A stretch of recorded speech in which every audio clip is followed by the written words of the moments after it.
Hey guys, do y'all have one of these LS tractors? New Holland, some Kubotas, a couple of Coyotes, Bransons, Korean made, like this. Now New Holland, yeah, they're Korean made too. If you get a seat that leaks, feedback. All right, so let's get over here.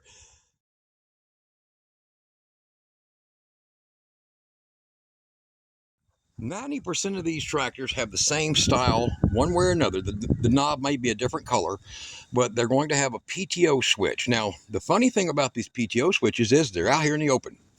Rain, weather, corrosion really affects these switches big time. So if your tractor will not start, this one is a, see that, 25E? All right, it is a basic diesel tractor with a backhoe and front end loader and all the jazz. Now, the problem is that you'll get on your tractor. Last week it started fine. This time it just cranks and cranks and cranks and cranks and cranks. You check your air switch, you check your fuel pump, you check everything. Jump start, nothing works. And then you start fiddling around with this thing. And oh, you check your seat switch, which has been already manipulated, if you see. Don't do that if you don't have to. And then you start messing around. You start running this switch back and forth a little bit, and giving it a shake, and boom, it fires up. But that ain't a permanent cure. Practically only replacing the switch with a pair of toggle switches is actually a permanent cure. But let me show you what is a long-term cure. All right, so what I got here is I'm going to give you an idea of the design of this switch and what goes on with it. Now you have a standard screw right here in the side. You'll pull it out until you kind of hear a back click. Hear that with the threads kind of give you the back click. And then don't lose your screw because it will be gone. Set it over here in a nice safe spot. Now, right here, you'll notice how this pushes back and forth. There is a spring with a contact to ground of the chassis of this switch. Now the switch is isolated. It's not mounted to any metal. It's in plastic. All of them are the same. Some of them will have them down here, but the rain and moisture still gets to them. And what happens is you see this brass? That brass is also a contact. So when this switch goes from one side to your on, it's down, but bypassing the ground. See? But when you push it this way, watch the switch pop up, it's trying to make contact with the collar that's in here. And you'll notice that you can turn and turn and crank and nothing's gonna happen. Take you a can of Joxn.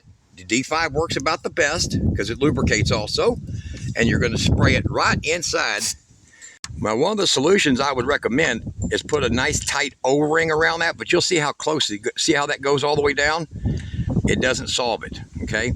It doesn't allow you the full turn to get that over to PTO. This is your PTO switch, in case I didn't say that.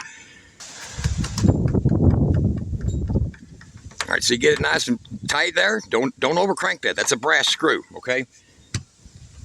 To prevent the corrosion you just dealt with. Now, work it back and forth pretty good. Give it some taps. After you've done sprayed a good shot of that in there, and now we're gonna go down here to the key. Nice and warm day, don't need to worry about the glow plugs. And fire up she does. Pretty simple, okay? And let me shut this off. All right, so you guys that might have, like mine, the bolts, or not the bolts, but these little things right here, your cover bolts, I guess you call it that. They fall out, you'll lose them. And I still got it, and you buy them, those are $14. That's 14 freaking dollars. Now, if you've ever bought lithium batteries, you get the bolts with the battery. Usually they give you 2 or 4 extras. And this is a standard M8 that is the 15 millimeter, fits perfect, same threads. So you can put that in with a little bit bigger washer. That's been in there now for about 6 months, not a problem. All right, in fact, I got one on the other side because that dumb thing on the other side fell out too. So now I got 2 of the battery bolts, perfect fit. And yeah, your New Hollands like that, your Coyotes like that. So is your, is it the Bransons? Yeah, and this is an LS tractor. So it is pretty much all the same, a lot of the same parts. They source most all these same parts here, okay? Now, another thing is you see a lot of people that's jacking their their hydraulics up.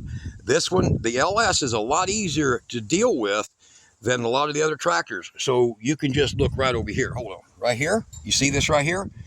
Back that nut out, turn that in just a hair to tighten the spring so that it requires more bypass pressure, and you can get that one. But let me tell you right now, if you guys ever do that, because I know people showing the videos doing that, if you ever do that, you're talking a 32nd to a 16th maximum of a turn before you start blowing O-rings, okay?